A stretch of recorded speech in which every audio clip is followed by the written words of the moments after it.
Meghan Markle and Prince Harry have reinvented the Royal Tour.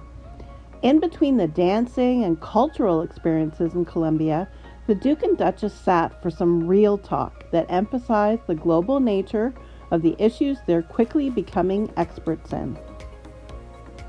We'd known that Meghan Markle was a proficient Spanish speaker ever since her pre-royal days, when she spoke about her stint working at the U.S. Embassy in Buenos Aires.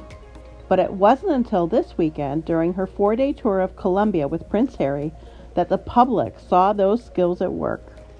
At a Sunday panel in Cali, the country's third largest city, Meghan delivered remarks in Spanish at an event aimed at uplifting the nation's Afro-Caribbean women. "Because we are in your country, my husband and I feel this embrace from Colombia. It's incredible," she said. "The culture, the history, all of it was a dream. This trip was a dream. I can feel this community, and this is the feeling that this is the best thing right now." Later that day, she even served as translator for Harry as the pair spoke to concert-goers at the Petronio Alvarez Pacific Music Festival. The Duchess connected earnestly with a group of regular people in a country other royals might not have been able to visit, at least not in an official capacity. And the scenes were a reminder of what the Windsors are missing now that she and Harry have set up their own court in Santa Barbara. Still, it's hard to get the images of their days as representatives of Queen Elizabeth II off of our minds, and that might be why their recent international travels, including a February trip to Whistler, Canada, and a May tour of Nigeria, have felt so familiar. These recent trips were made at the invitation of government officials, but, as the British media is quick to point out, they are not official royal tours. Even though there isn't a cut and dry definition of an official tour, it generally refers to the fact that when working royals travel on the public purse, they are often representing the head of state at the request of the Foreign Office. The traditional royal tour is about diplomacy, managing relationships with the heads of other countries. The Sussexes' return to the road in 2024 is a sign of just how much their ambitions have broadened since they left the royal fold. Over the last few years, they have been collecting experiences and making connections on issues that include veterans advocacy, mental health, online safety, and women's empowerment. Now they are beginning to call attention to just how important those issues are to people around the world. Call it the next step in their plan for world domination, or at least their path to global policy change.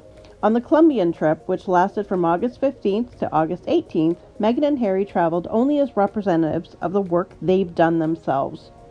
The Duke and Duchess were invited to the country by the nation's first black vice president, Francia Marquez, who explained her reasoning in a press conference soon after the couple's arrival. "How did I get to know Meghan and Harry? I first encountered them through the media.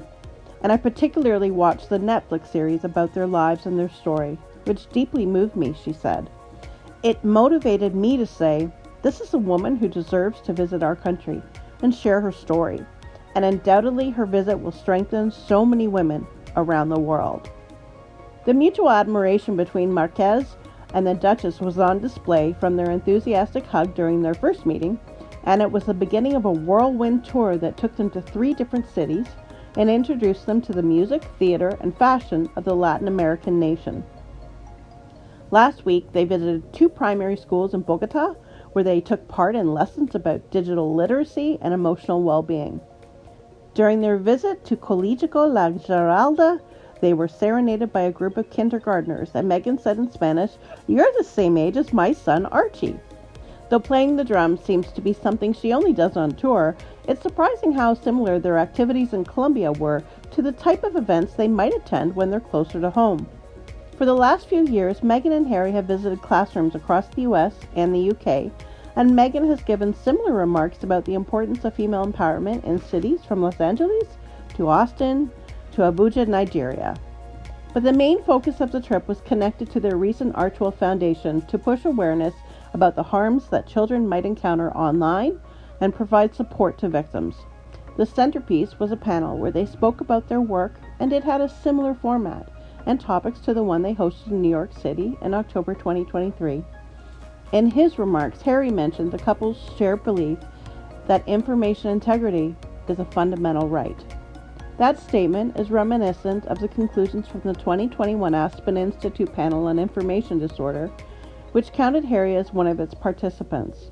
Cyberbullying and misinformation might have felt like first world problems as the internet was in its infancy, but Meghan and Harry's presence in Colombia underscored the fact that they've become increasingly common in all countries, regardless of socioeconomic status.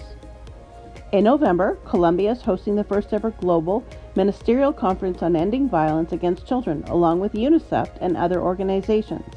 And Meghan and Harry's visit was intended to highlight some of the issues that will be addressed during the summit. In a statement about the 35th anniversary of the adoption of the United Nations Convention on the Rights of the Child, the Human Rights Organization explained why the time is right for a return to conversations about violence against children. Global changes, like the rise of digital technology, environmental change, prolonged conflict, and mass migration are completely changing childhood, it read. Today's children face new threats to their rights, but they also have new opportunities to realize their own rights. Over the weekend, the Sunday Times published an in-depth look at Harry's life and career, with commentary from some of the friends and employees he left behind in the UK, who worry that his California lifestyle might not be enough to satiate the prince's ambitions. What is the purpose of Prince Harry, and what is Prince Harry's purpose? A former aide told the newspaper. The work with Invictus is great, and fatherhood was the role he most wanted, so perhaps those are enough for him. But everything else is a bit woolly.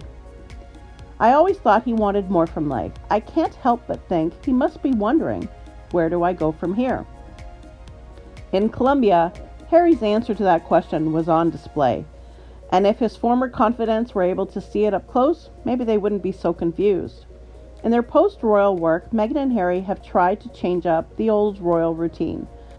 In May, Afam Onima, the CEO of John Co. Foundation, who accompanied the couple on their Nigeria trip, told Vanity Fair that their goals are about doing, not just looking. I was really touched when they said it's not just going to be a speech and a photo op. They want to leave something. Leave a legacy, Onima said. That's very important to them. From my experience with them and their team, leaving a legacy and impact and really helping people in direct, tangible ways.